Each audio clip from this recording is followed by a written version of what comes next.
Get ready to open your mind. Drones! They're no longer science fiction anymore. We're using drones to explore unknown new worlds. They're being tested on lonely highways and above. From the early days of radio-controlled hobbyists to missions on Mars and beyond, drones are already here, impacting our world from unmanned tasks in supermarkets to mapping our communities and saving lives. Drones create fantastic new ways to explore and discover. Programmed to operate in other worlds and flown with tomorrow's technology today, drones are changing our world. Join us and open your mind to drone technologies. Hey, thank you, Uda. Uda is our unmanned teaching assistant. Welcome to National Drone Safety Awareness Week. It's November 16th. It's day one, and my name is Lamar Ellis, and I am so proud to be able to deliver to you Discover the FAA's UAS website. What does the UAS stand for? Unmanned Aircraft Systems. Welcome. Today is the day to learn. This is where to get started, and what's the best place to get started? It is the FAA's UAS website. My name is Lamar Ellis, and I am a Georgia representative for the FAA as a drone pro. I'm also the treasurer of AUVSI here in the Atlanta chapter. I have 30 years of real estate valuation experience, and it's because of that experience that I discovered drones in 2014. Today's lesson, we're going to go into the FAA's UAS website, and we're going to discover what you can do. I want to kind of make this interactive, and so I'm going to go with the menu that's going to be on the left side of your screen, but you can follow along on your cell phone and tablet. This will be a great way to get started into drone technology. So I recommend you go into www.faa.gov/UAS. We're going to access the website. We're going to navigate the website, and you're going to discover things that you have not seen before. So let's get started. The Unmanned Aircraft Systems website has got a wealth of information on there, and the best place to get started is over on the left side. Now, on your tablets and cell phones, that might be at the bottom of your screen, but that's where I'm going to focus in on today, is the left side of the website. And the first thing we're going to do is get started. So let's get started. Now, as we're getting started, I want to identify what kind of user I am. Now, what is a user? I can either be flying for commercial, recreational, government, public safety, or education. And we're going to discover each one of these areas on the website as we go along. So the first thing I'm going to do is I want to figure out what kind of pilot I am. And I'm going to go to the User Identification tool. It's a great tool. It asks you a bunch of questions, and as you answer the questions, it leads to another question. And then the questions go and correspond to try to identify what kind of user. And so I'm answering these questions as I'm going along, and they go from anything from how old you are to are you a U.S. citizen to what kind of pilot do you think you're going to be. And at the very end, it'll tell you what kind of registration you're going to be. And what is registration? That's what you're going to register your drone as, a commercial, recreational, educational, or government pilot. So now that we've identified ourselves, we're going to go over to the registration page. Now, it's real easy to register your drone. However, if you look over there on the side, you'll see an icon that says FAA Drone Zone, and that is where you register your drone. You can click on that, or you can scroll down the page. So we're going to scroll down the page, and you can see that there is a place where you can register. So I am going to click on that little site right there to register my drone. And what it does is it takes me to the FAA Drone Zone site. And you can either register yourself as a commercial pilot or as a recreational pilot. So all you have to do is click on one of those and you'll get directed to the site. So we're going to start off with commercial. And so what you'll do is you'll create yourself an account. You'll put your name, you'll put your email address and password, and you'll create your account. And after you create your account, then you can log into the website. So as you can see, I've got 3 commercial drones. Now, I'm only one user of those 3 drones, so I've got my Part 107 certificate, which means that I can be a commercial pilot. We're going to cover that in a little bit, but on the FAA Drone Zone website, you can see that I've got 3 drones. So as you go into this, you can see that my 3 drones are up there, and I've got a nickname. Now, I don't know why they're asking for nicknames on these things, so I chose the Top Gun movie to name my drones. And so my first drone was called Maverick, my second drone was called Iceman, and my third drone that I'm using today is Goose. Now, if you look down there, you can see that Iceman has been taken out of service.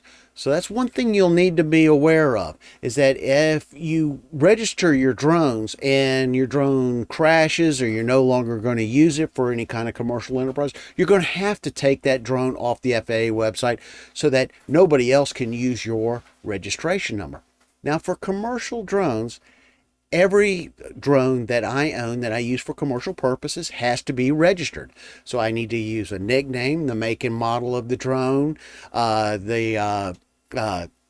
I'll get a registration number. I put my serial number in, and what it'll do is it'll give me a 3-year registration on that drone. So my drone's good for 3 years, and then after the 3 years are up, I'll have to re-register the drone. And as you can see, my unique, I've already had to re-register it once before. So you go through and you register your drones, and you'll get your registration number, and your registration number will have to be affixed to the outer hull of your craft. So here I go, and I'm registering the drone, and I'm putting in all the data that's needed, and it's all everything that you saw right there. Now let's go into recreational. Now recreational is a little bit different. The recreational number is a number that you receive that goes on to all of your drones that you use for recreational purposes. And that registration is also good for 3 years, but for $5, you can register multiple drones. For commercial registration, again, you have to register each drone individually. And again, it's $5 per drone.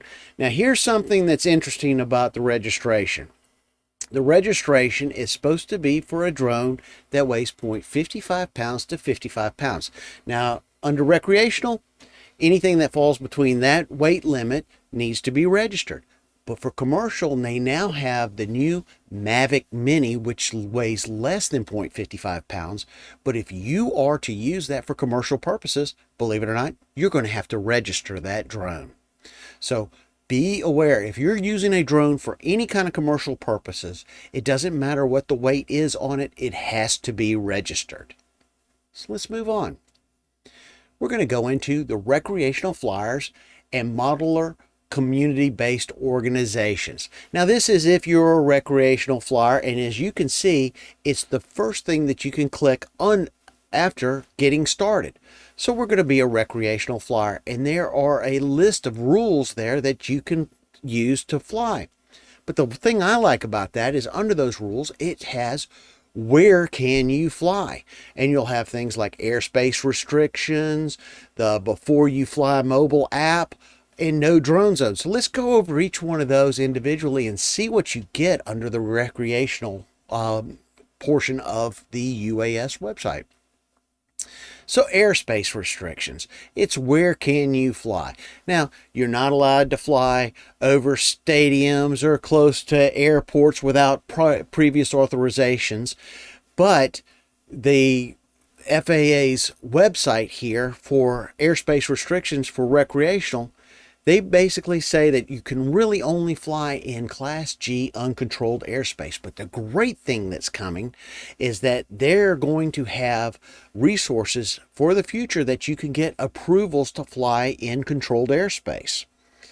They also note that for emergency response, and this is something that you should note at your office, that if you're going to be flying your drone and there are emergency response units in the area, pull your drone out of the sky, because you may affect the operations, such as a search and rescue or a fire suppression or one of those. Why do I say that?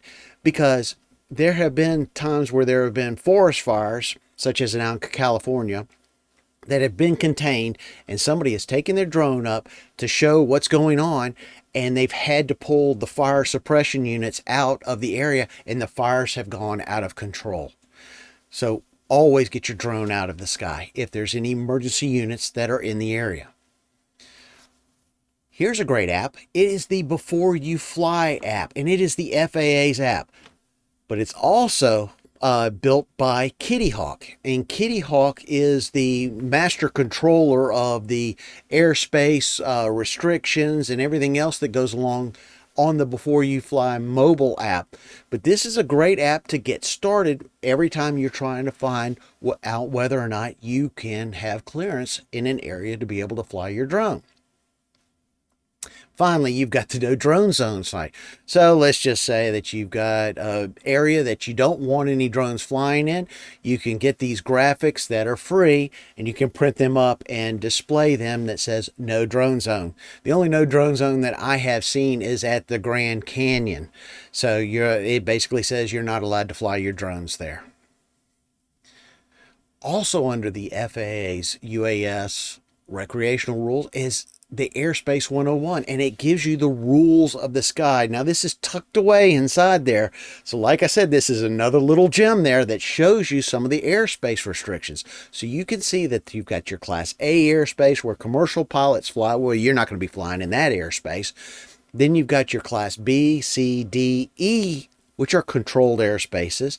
Then you've got Class G, which is uncontrolled. So you'll need to look at the Airspace 101 rules of the sky to discover where you can fly.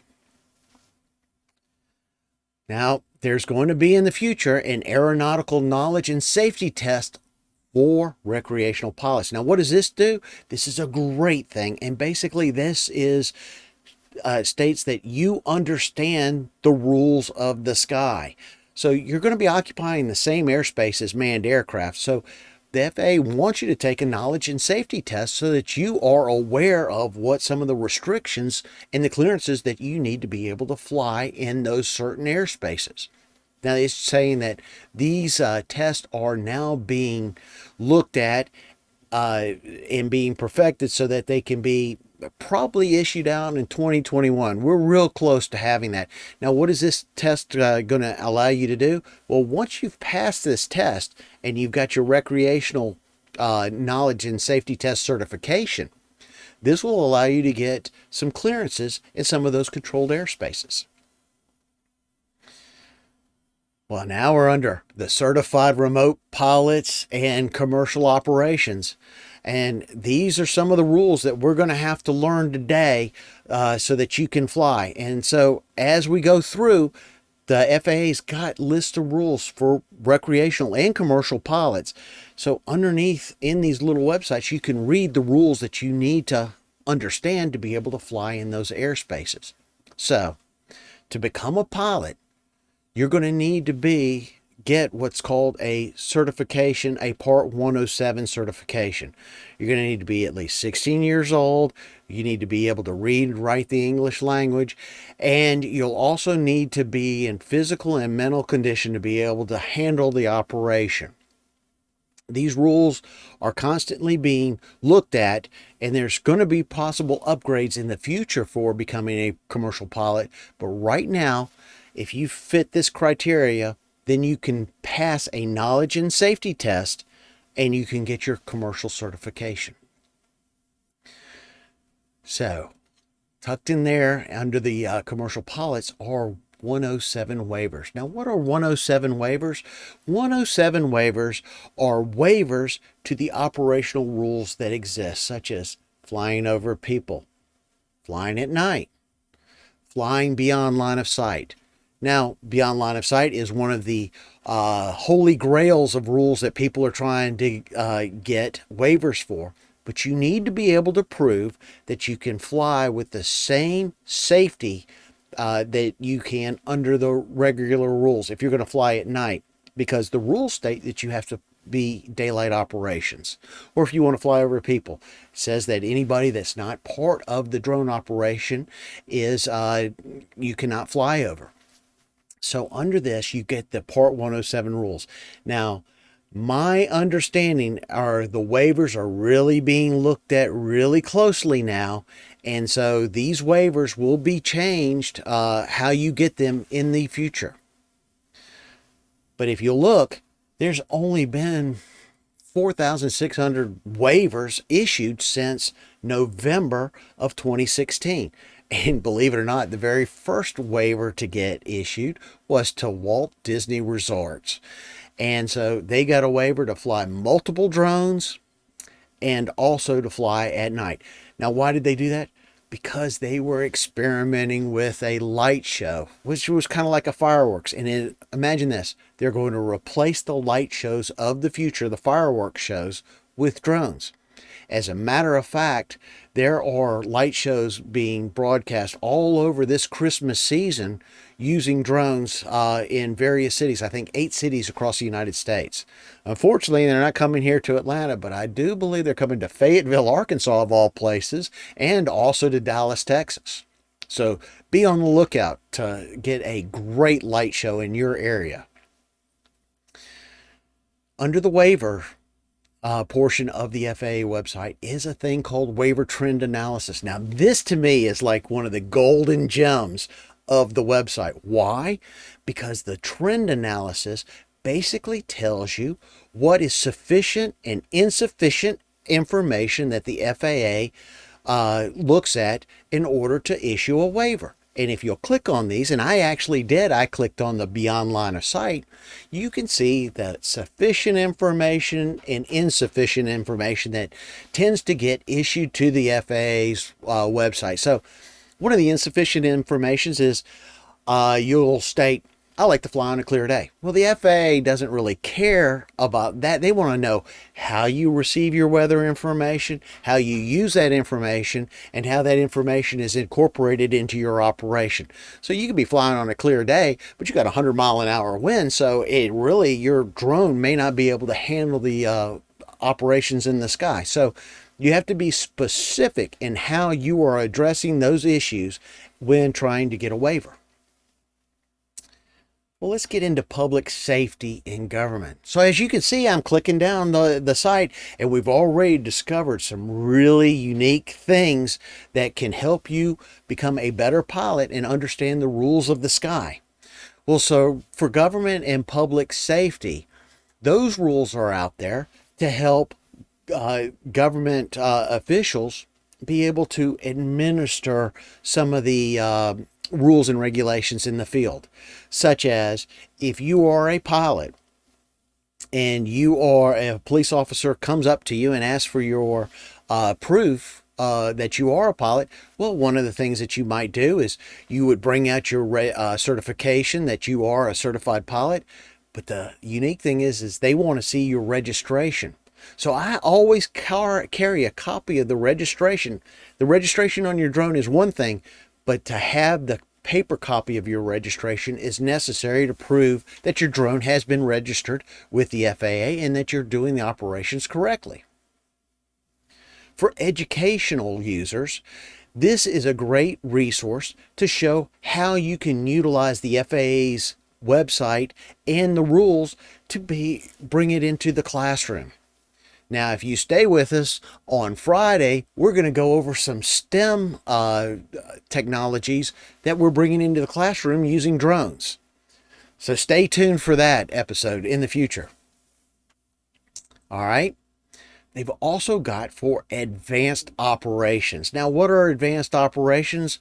Those are operations that require certain authorizations to be able to fly in the sky, like being able to support search and rescue, to be able to support, fire suppression. These are those kind of operations that take a little bit more, and this website for advanced operations helps you develop the necessary information to be able to use those drones for those specific operations, such as package delivery. Now that's going to be a Part 135 authorization, so you need to be a Part 107 pilot, but you're also going to need that Part 135 authorization. Now package delivery, that's going to be in the future, and Amazon, UPS, they're really going hard to try to make sure that they get package deliveries approved. They're in the testing stages now, but there are 5 phases. Now, 5 phases is a lot of phases that you need to go through to be able to deliver a package. And what they're looking for is safety. And that's the purpose of this week, National Drone Safety Awareness Week. That is the main purpose. They want to make sure your operation's safe so you don't hit anybody and you don't hit anything on the ground. Here's that certification that you're going to need to be able to fly those certain operations in the sky. So as you go along, you'll see that there's other areas. Now, the website is a little bit confusing in a lot of ways, but as you start to go through, you can start to discover things. Like I said, you want to access, navigate, and discover those items that you can use. And you already see that we're already over halfway down the list, and we've discovered a lot of great material that most people are totally unaware of. And so it is a great website for even experienced commercial pilots to use. Again, this is the best website to get started. There are also programs, partnerships, and opportunities. Now, these are those businesses that are working with the FAA to help promote safety out there. And these community-based operations are trying to help the FAA discover how to do beyond line of sight operations, how to do nighttime operations, or they participate in the LANCE program, which is the Low Altitude Authorization Notification Capability. What is that? That's to get the authorization to fly in airspaces, controlled airspaces. Then you've got your research and development. Now, I love the research and development side of the page because this is the page that is helping us get to that information that the industry's going. Again, a hidden gem. It's called research and development, but this is that portion of the website that's going to tell you where UAS technology is going. So let's go over a few of them. The Unmanned Aircraft System Traffic Management, the UTM. This is essential for the growth of the industry. What does it mean? That means the FAA knows why, who, where, and how drone operations are being conducted in the sky. They want to know that if a drone's in the sky, that person or that pilot has made them aware of what kind of drone they're flying, why they're flying, and what the purpose of that drone operation is all about. With the unmanned traffic system out there that's going to be in place, that will help promote and grow the industry. NASA is working with the FAA to help develop this unmanned traffic management system. And they've already got program sites, such as in New York, they've got a 50-mile swath of land that they're testing multiple drone operations, delivering packages over people and over property to make sure that they can get these things done correctly. Then there's the UAS information papers. This is a great little gem tucked in there also. Now, what are this? These are little one-page papers that basically tell you what's going on in the industry and how they're addressing the certain issues such as beyond line of sight and weight issues and things of that nature. It is a great way if you are looking for the sufficient information for your waiver trend or your waiver. That's a great way to get started, the UAS information papers. And then we've got the UAS remote identification. We're probably about 3 or 4 years away from this being fully implemented. But what is this? This is the way that the pilot can be identified when they're in the sky.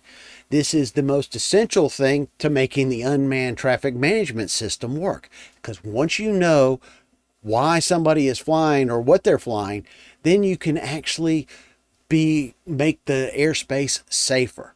And how are we going to promote this this industry? We've got to make the airspace safer. Then you've got your other resources and topics, and there's a lot of topics there, such as the UAS events calendar, and that's the calendar of what's happening in the future and where you can get that. But if you scroll down, again, another little hidden gem, they've got the webinar portion of it. Now, what are the webinars? These are webinars that the FAA has developed to help promote safer flight, such as risk mitigation. You know, what do you do when you get out to a site? What are you looking for? How do you make your operations safer? I've checked into a few of these webinars, and they are extremely helpful. So check this out. This is one of those little hidden gems down there that will actually help you become a better pilot. And under that drone webinar series, all you have to do is just click on it and you'll go straight to those certain webinars so that you could check out what the FAA's got out there. Now, there are going to be more webinars in the future, so stay tuned. Now, I like this one, UAS by the numbers. Well, what does that mean? UAS by the numbers just tells how the industry is growing, and it's on a monthly basis. So every month, the FAA will come out and give you what's going on in unmanned aircraft systems and how many people are registered, how many commercial pilots, how many recreational pilots. It keeps up with the industry, and we're up to about 1.7 million registered drones. But here is something that's kind of unique about that whole situation. There are actually 20 million households that own drones. Now, not all of them need to be registered, but that's less than 10% if you just did it directly by the numbers of drones that are registered. So you need to register your drones. If you know somebody, if you're a pilot and you know somebody that's got a drone, tell them the benefits of registering the drone. It's the one way that we're going to be able to grow this industry and keep it safe. Then you've got at the end the contact page, and the contact page basically will take you to the right representatives to help answer those questions that you might not be able to answer by going through the website. So go to the bottom, there's a contact page, and if you're Spanish speaking, they've even got a website for recreational users. Now remember, I said for commercial users, you needed to be able to read and write the English language. But if you are a recreational user and you can only speak Spanish, there is a portion of the website that is for you. And it's essentially the same rules and regulations for that you saw earlier for recreational pilots. So thank you so very much. My name is Lamar Ellis. My company's Drone Education Services. Please subscribe to us on our social media channels. We've got a lot of great information on LinkedIn, Facebook, Twitter, Instagram, YouTube, and especially proud of our website, www.droneeducationservices.com. And don't forget to register your drone at FAA Drone Zone. Well, now I think it's time for a few questions. So thank you very much, and let's get to some of those questions. Yeah, We have thanks any a lot. Yeah, I don't, not too many questions. I just, I'm with the FAA. I work at St. Louis Approach Control, and I get a lot of, well, occasional calls from people that are trying to set up a program or do other stuff. So, you know, I never delved into this website a lot, so I appreciate the, just kind of the clarification on that. And, you know, It's I an guess, amazing site, isn't it? yeah, so yeah, there's a lot of info, and you can certainly get a lot of help if you need it. So basically, a rec guy, you know, the 107 is strictly commercial, right? That's commercial part 107. Yes, sir. And so rec guy, you know, for a rec guy that just wants to do stuff, what, you know, where do I direct him? Is there a FAR that he needs to look at, or he can just get what he needs on the site, or where would he go? Well, he gets what he needs on the site, but the problem is that there's nobody pushing him to go to the site. Yeah. Okay. You know, and it's when I bought my toy drones, it says go to the FAA website, but it's a little placard inside, and it doesn't really have that kind of enforcement or that makes me want to do it. And I have dealt with a lot of pilots out there that just, you know, they just don't know the rules and don't think that it applies to them under the recreational side. And it's Yeah. it's a form of communication. That's why I'm really excited about this week at for drone safety, hoping that people will watch this stuff Yeah. and Okay. get involved. So, Yeah. do you have any suggestions on how we can get some of these recreational pilots in?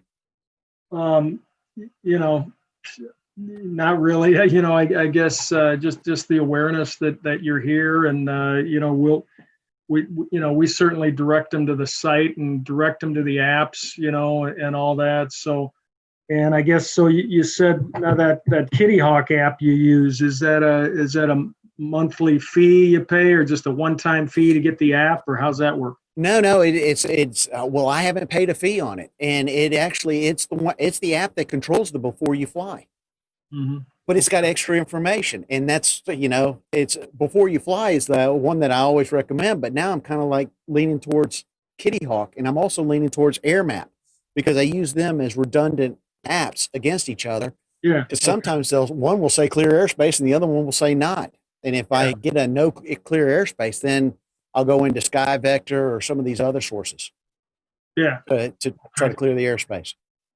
Okay. There's a lot going on that is just it's overwhelming for people that first get involved in it, and they just I think that if the website was a little bit easier navigable in a sense, you could we could drive more traffic to it, Okay. and that So would yeah, and I guess you've operated in areas where there's a UAS facility map, I assume, and it gives you the altitude you can operate yeah. safely. I'm in Atlanta, so Yeah.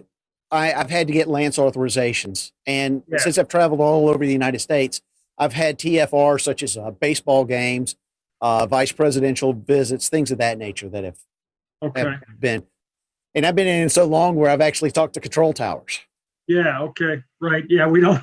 Yeah. We try to shy away from that now. So, Yeah. uh, and have you operated near airports that don't have a facility map, and like what do you do there?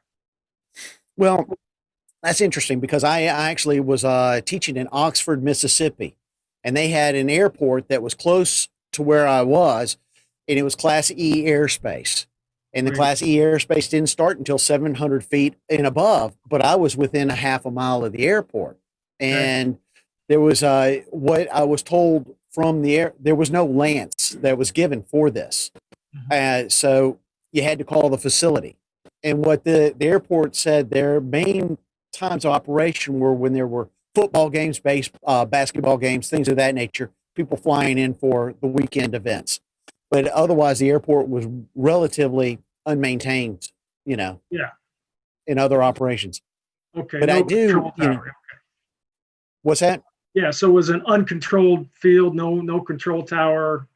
No control tower. Yeah. Okay. But, Okay. as a matter of fact, I actually called the previous program manager in Atlanta and talked to him about it to try to figure out, what we were supposed to do and how I was supposed to handle it because I was teaching the class there. And the one thing that I have run into, the biggest thing that scares me the most is the rural areas, agricultural, because you have crop dusters that fly so low. I was flying down at the beach down in South Florida where I had a mosquito controlled helicopter all of a sudden appear, and there was no TAMs or anything that said he was going to be in the sky that day. Mhm. And he was just using the beach line as his reference point as he was coming down to go back home. And I had very little time, from where I was. It was because he was coming down the beach about 60, 70 miles an hour. Oh, So I heard him in my head and I looked down. I was like, oh God, here comes a helicopter. and he was So, 500 feet or so, or something. oh Or, no, he was at about 100 feet. really? So Yeah. okay, that's surprising. I mean, he wouldn't need a waiver to do that, you would think. So, and yeah, Well, you would think, I'm going to take some of the blame for this because I had been going to this beach for 40 years. And this was a Thursday. That's when they spray for mosquitoes. And I was leaving the beach that day. And so I was trying to get in that last flight. And my excitement over, and I think that's a major problem with a lot of these incidents that do occur. You get your excitement overrides your, you know, remembering where, when people are flying around or something like that. Okay. Wow. Okay. So I All right. highly recommend going into but the NOTAMs are hard to read for a drone pilot. Right. Right. And the NOTAMs that really matter to a drone pilot are things such as mosquito control and whereas you might have helicopters flying at low heights. Yeah. So have you used Pilot Web to look at NOTAMs? It's I've used them all. I've looked at them all, but when you get the large variety of NOTAMs that are in an area, I'm really relying on what I see from the Sky Vector maps, and then cross-referencing it to Air Map and Kitty Hawk. And then I also use the before you fly and hover, and then I cross-reference those. Wow. So I preach redundancy. The more redundancy that you put in the system, the safer your operation is going to be. Yeah, that's a lot of data. I know the Pilot Web, you can enter a radius. Maybe that'd be handy. You put in a lat long you're going to be at and a radius, and maybe you'd get a small number of NOTAMs. I don't know. So I'm going to check that out. Where do I find Pilot Web? Is that under the 1-800 WX brief? Let me just tell you the website here. And I could share the screen if you want, but Pilot please Web. do. All right, here I'll share this with you. Let's see. So there's pilotweb.nas.fa.gov. You go down to a radius search. Looks like location. For instance, if you did STL and you do 5 miles, I thought you could do a lat. Oh, here you go. Lat long radius. There you go. So if you know your lat longs and you do a radius, you'd probably get a pretty small number. Like we'll go 38. This is fairly close to STL, I think.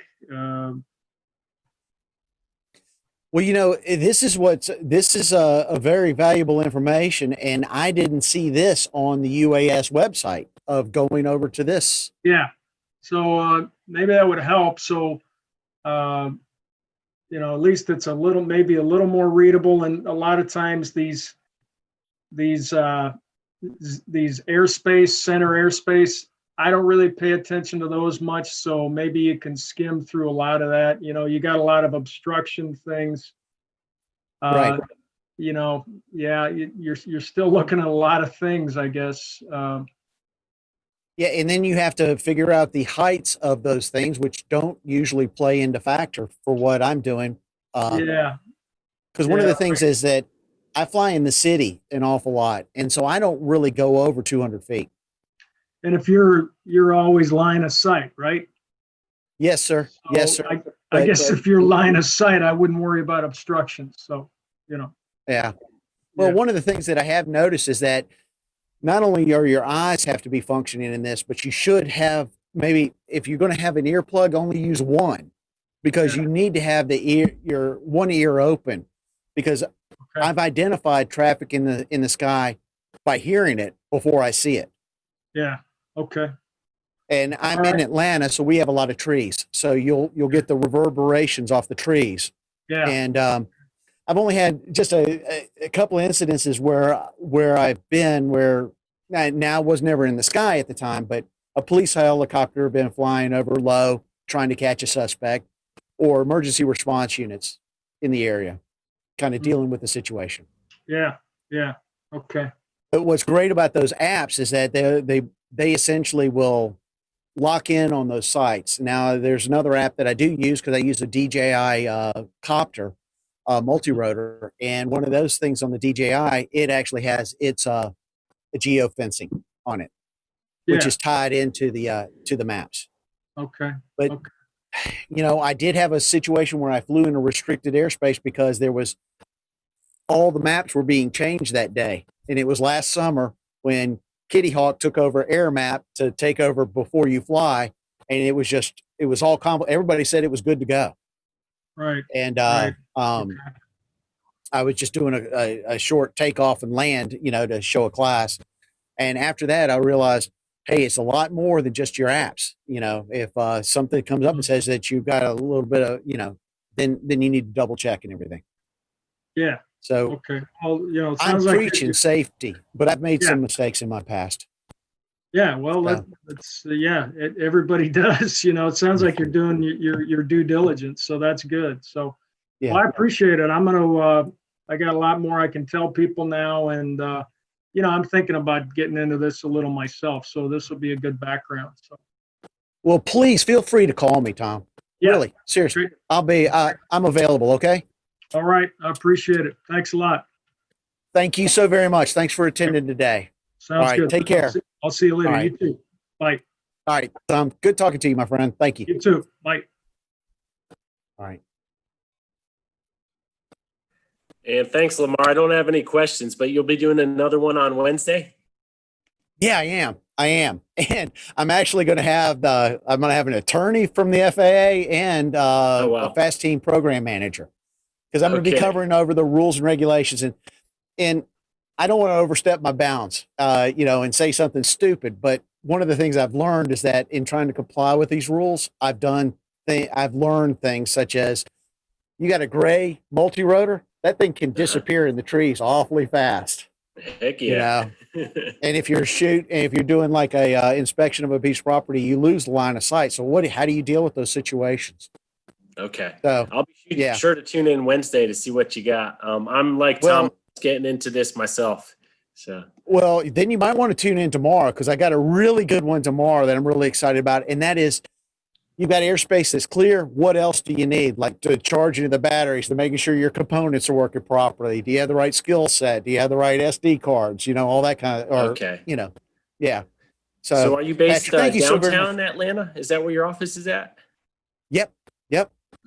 I am 2 miles from the center business district. So I've actually had so many TFRs around here that you wouldn't be, football games even. You're a good contact to have. I'm local too. I'm down in Peachtree City, so not too far. Okay. Well, listen, we need to get together one day and go flying. Absolutely. Are you a member of the Georgia Drone Pilots? Not yet. I'm I said, just getting started. So I'm actually going to go take the knowledge test probably in the next few weeks. Try to get the certificate added and all that. And fantastic. Well, it's good a drone yet. So. Well, go in there and check out that user identification tool. So what I've seen is that a lot of people will go out and they'll buy, a smaller drone and then realize that's not what they want to use, because, they're like drones like the Spark. And that's really neat, but it's a free flight drone. And as you're free flying that drone around, you're kind of losing, the ability to get some really good photographs and videos. Okay. So, sometimes a little higher end is a little better for some of that stuff. That's good advice. Patrick, please, I am a resource for you. Call me if you need me, okay? Yeah, that little airport you were talking about in Oxford. Yeah. I check that one every year. So I make that. You used to, that was a fun place to teach. But as I was going up there, there was another agricultural helicopter that was flying around. Man, that guy was like dive bombing like he was in Vietnam. Oh, wow. Insane. Having a blast. Yeah. And see, that's one of the things I started to try to work out was, how do you use drone technology in the deltas? Because you got a lot of pilots that fly very low. Yeah. And, so there's a lot to learn, but seriously, Drone Education Services, check us out. We're going to start putting stuff online and broadcasting. Absolutely. So it's good to see you. Thank you, my friend. We'll see you again. Thank you, Have a great Lamar. day. All right. Take care. All right. Bye. Well, if that's all the questions, thank you so very much. I hope you enjoyed the presentation. Stay with us the rest of the week. We've got presentations coming up every day this week on safety. At Drone Education Services, we believe in safety. We want to promote the industry. We want it to grow. Thank you again. Have a good day.